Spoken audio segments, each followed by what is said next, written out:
कागरू का हाल भैया पूर्वांचल के। आज बात हुई पूर्वांचल में 3 बड़के नेता के, और बात इसलिए की जाएगी पूर्वांचल की बाद में क्योंकि 2026 क्या उनके लिए चुनौती लाया और 2025 में क्या क्या कर गए हैं। सबसे पहले बात होगी अनुप्रिया पटेल की। जी हाँ, अगर आप पूर्वांचल को देखें तो 3 क्षेत्रीय पार्टी मुख्य तौर पर नजर आती हैं। एक है अपना दल सोनेलाल, उसके बाद आती है सुहेलदेव भारतीय समाज पार्टी और फिर आती है संजय निषाद की निषाद पार्टी।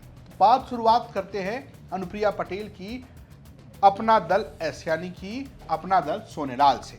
अनुप्रिया पटेल केंद्र में राज्य मंत्री हैं, स्वास्थ्य राज्य मंत्री। उनके पति आशीष पटेल उत्तर प्रदेश की योगी सरकार में कैबिनेट मंत्री हैं, प्राविधिक शिक्षा विभाग देखते हैं। ये तो रही बात पहचान की, लेकिन 2025 से पहले 2024 से ही कुछ चुनौतियां उनके सामने लगातार खड़ी नजर आ रही हैं। बात एक चुनाव जीतने की। 2024 में झटका लगा, 2 सांसद थे, 1 सांसद हो गए। सोनभद्र की जो सीट थी वो अपना दल हार गई और उसके अलावा अनुप्रिया पटेल जीती, लेकिन बड़े मुश्किल से चुनाव जीत कर पाई। 2025 में इस मुश्किल को एक तरीके से चुनौती को आप बढ़ते हुए इस तरीके से देख सकते हैं कि सरकार के खिलाफ ही आशीष पटेल नजर आए। आशीष पटेल ने यह कहा कि एसटीएफ उनके खिलाफ साजिश कर रही है, अगर गोली चलाना है तो मेरे सीने पर चलाइए। जरा ये आप बयान सुनिए। लेकिन मैं एसटीएफ को भी बता देना चाहता हूं, तुम्हारा नाम स्पेशल टास्क फोर्स है ना, तो मेरा नाम आशीष पटेल है। तुम पैर पे गोली मारते हो ना, औकात हो तो सीने पे मेरे गोली मार के दिखाओ। डराइए, कितना डराएंगे आप? मान मर्दन मत करिए, नहीं ईंट का जवाब पत्थर से दूंगा। आशीष पटेल पूरे साल के दौरान भारतीय जनता पार्टी के सरकार के खिलाफ बोलते रहे और मुखर होकर बोलते रहे।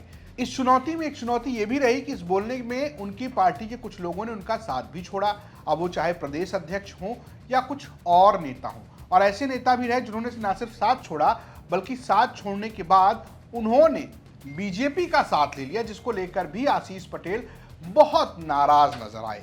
आशीष पटेल और अनुप्रिया पटेल ने 2025 की शुरुआत में बड़ी फैसले लिए और उसमें एक बड़ा फैसला यह था कि आशीष पटेल जो कि कार्यकारी अध्यक्ष थे उनको राष्ट्रीय उपाध्यक्ष बनाया गया और माना गया कि उन्हें डिमोट किया गया, और ताकि जो ये पार्टी के अंदर एक किस्म से हड़बड़ी मच रही है उसको समेटा जा सके। ये तो रही बात 25 की, लेकिन 26 भी कोई बहुत आसान नहीं होने वाला। चुनौती क्या है? चुनौती यह है कि पंचायत चुनाव होगा और पंचायत चुनाव में जिला पंचायत अध्यक्ष बनाने की बात सामने आएगी।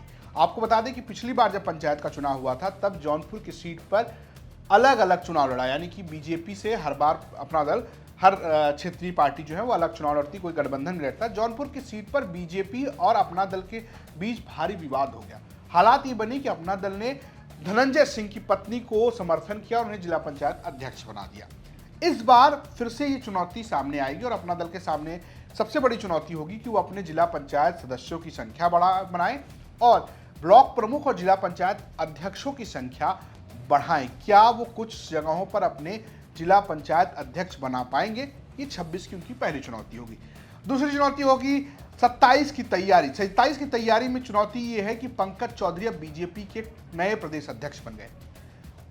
एक कुर्मी समुदाय से आने वाले पूर्वांचल के पंकज चौधरी को बीजेपी का कमान सौंपा गया है और इसी कुर्मी जाति की पॉलिटिक्स जो है वो अनुप्रिया पटेल और आशीष पटेल की पार्टी अपना दल सोनेलाल करती है। तो सवाल ये भी है कि पंकज चौधरी के साथ रहते हुए, बीजेपी में रहते हुए अपना वोट बैंक कैसे बचाया जाए, जब समाजवादी पार्टी का भी फोकस इस पर नजर आ रहा है। क्या ये जो बेल्ट है पूर्वांचल की, यानी कि सोनभद्र से लेकर बनारस तक, उसके आगे भी ये पार्टी बढ़ पाएगी? ये 2026 में कहीं ना कहीं एक चुनौती दोनों लोगों या दोनों नेताओं के ऊपर होगी। अब बात करते हैं दूसरे नेता की। अब बात करते हैं ओम प्रकाश राजभर की, यानी कि सुहेलदेव भारतीय समाज पार्टी की। 2025 की बात करें तो ओम प्रकाश राजभर मंत्री तो बने, लेकिन उन्हें एक झटका लगा। झटका कहां लगा? बिहार में। बिहार में झटका इस बात का कि उन्होंने भारतीय जनता पार्टी से उम्मीद की थी कि उन्हें 1-2 सीटें दे दी जाएगी और वो विधानसभा में चुनाव लड़ जाएंगे, लेकिन ऐसा हो नहीं पाया। बीजेपी से वो लाख कहते रहे, धमकाते रहे कि मैं अलग लड़ जाऊंगा, इतने वोट ले आऊंगा, इतने वोट काट दूंगा, लेकिन बीजेपी ने उनकी एक नहीं सुनी और हालात ये बने कि उनको खाता भी बिहार में नहीं खुला। ये एक झटका है। हालांकि सरकार में रहते हुए 2025 में ओम प्रकाश राजभर ने बीजेपी के साथ रहते हुए एक बड़ा अचीवमेंट भी किया। उन्होंने राजभर समाज के नायक सोहेल देव को लेकर एक बड़ी मूर्ति का उद्घाटन कराया, उनके लिए एक स्मारक बनवाया और इसका क्रेडिट भी बहराइच में उन्होंने अपने ऊपर लिया कि उन्होंने ये लड़ाई लड़ी और ये जीती। तो कुल मिलाकर ये कह सकते हैं कि 25 में जहां बीजेपी से उन्हें झटका मिला, लेकिन उन्होंने अपने समाज के लिए कुछ ऐसा कराया जिसको लेकर वो ये कह सकते हैं कि वो अपने समाज के लिए जरूर काम करते नजर आ रहे हैं। लेकिन 26 में क्या चुनौती होगी उसकी भी बात करते हैं। 26 में चुनौती की बात करेंगे तो सबसे पहले चुनौती आएगी घोसी। घोसी वो जगह है जहां पर ओम प्रकाश राजभर का डाउनफॉल शुरू हुआ था। पहले उनके समर्थन से लड़ रहे दारा सिंह चौहान चुनाव हारे और फिर लोकसभा में उनके बेटे अरविंद राजभर घोसी के लोकसभा से चुनाव हार गए। अब घोसी में एक बार फिर से उपचुनाव है, विधानसभा का उपचुनाव है। पहली चुनौती यह है कि वो टिकट लेकर आए, यानी कि वो बीजेपी से लड़कर अपने खाते में वो सीट लाएं, क्योंकि बीजेपी यहां से चुनाव लड़ती रही है। क्या ओम प्रकाश राजभर कर पाएंगे, ये एक सवाल है। और दूसरी बात, जब वो टिकट मिल जाता है तो क्या वहां पर समाजवादी पार्टी को ध्वस्त कर पाएंगे, ये एक बड़ी टिकान है। अगला जो उनके लिए भी बड़ी चुनौती होने वाली है वो पंचायत चुनाव। बीजेपी से अलग लड़ना, सिर्फ राजभर वोट बैंक के आधार पर वो कितने जिला पंचायत अध्यक्ष और जिला पंचायत के अलावा ब्लॉक प्रमुख जिता पाते हैं।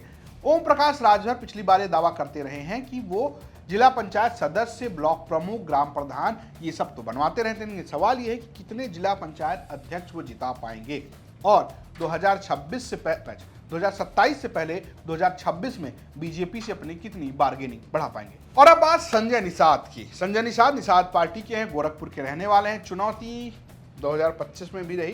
चुनौती इसलिए क्योंकि 24 में ही उनके दो बेटे जो हैं वो चुनाव हार गए लोकसभा का, और तब से लगातार ये कहा जा रहा है कि निषाद पार्टी का जनाधार घटा है और 25 में ऐसा लगा कि उनका जनाधार घटा भी है। चुनौती एक ये भी रही कि उनके बयान, अब वो कुछ ऐसे बयान देते गए, जैसे कि बलिया में उन्होंने बलिया को लेकर बयान खड़ा कर दिया। जरा पहले आप वो बयान सुनिए। क्योंकि यहाँ बलिया है, यहाँ के लोग अंग्रेजों के दलाल बहुत थे, अब दलाली का सिस्टम चलता रहा अभी भी, इसीलिए बलिया भी बर्बाद है।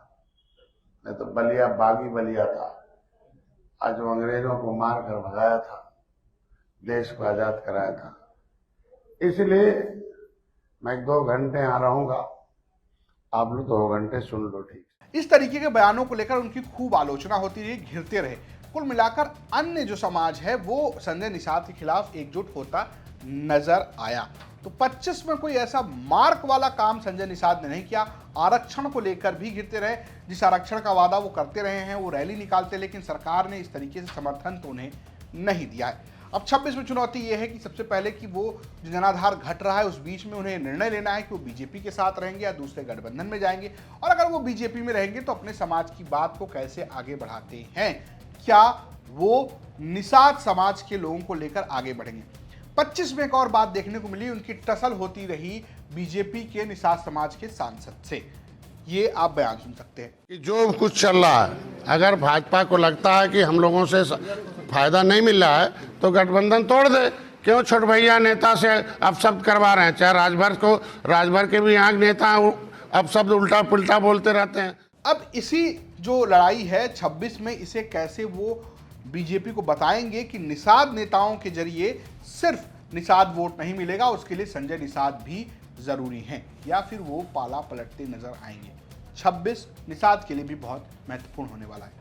आपको क्या लगता है पूर्वांचल के तीनों नेता क्या करेंगे? हमें कमेंट बॉक्स जरूर बताएं। देखते रहिए यूपी तक। नमस्कार।